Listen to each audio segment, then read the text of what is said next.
living on a little smallholding like this one, with hens, ducks, goats, geese, might seem old-fashioned, a little charming, but peculiar. Yet it's easy to dismiss the old ways of tending a garden and a few animals until life alters immeasurably, as it has in the last while. Then the smallholding proves itself. The shocks of recent years put into perspective what it means to be able to provide even a little of what we need. To bake one's bread seemed rarefied, even indulgent, when one can buy it so easily. It now appears to be an indispensable skill.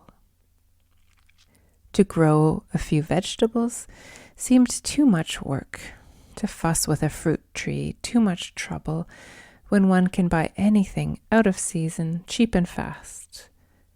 Now it looks like money in the bank to be able to step outside and pick fresh food.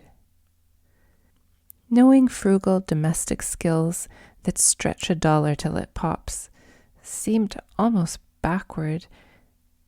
Yet now a bit of thrift becomes a survival skill. Being able to cook from scratch with whatever is available seems a bit unnecessary when one can pick up whatever one might fancy ready-made.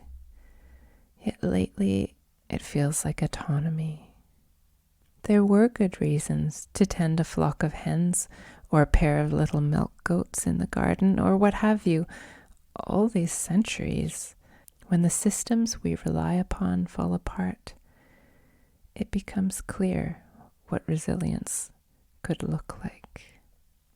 When the seeds in a bit of soil start to sprout, when the hens forage bugs and grasses, lay eggs, raise chicks, give fertility to the gardens, when the goats turn leaves into milk, when the wild edibles thrive, well, it is a backup plan that has stood the test of time. We need small local farms to feed us, and we need to be able to grow a little ourselves. Community gardens, the commons. Once these were a way of life to sustain people through shocks like the ones we face now. There's resilience in being able to make what we need.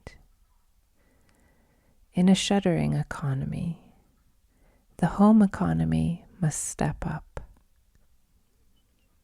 A garden must be accessible to anyone willing to get their hands dirty. The commons must hold food-bearing plants for anyone to forage and preserve. The charm of a kitchen garden, the pastoral sweetness of farm animals, the skills of home, they are easily underestimated. This small work is a radio companion to the 4th episode of the Journal of Small Work, Adaptation and Relocalization. You can find this project at patreon.com/appleturnover. Thank you to our patrons.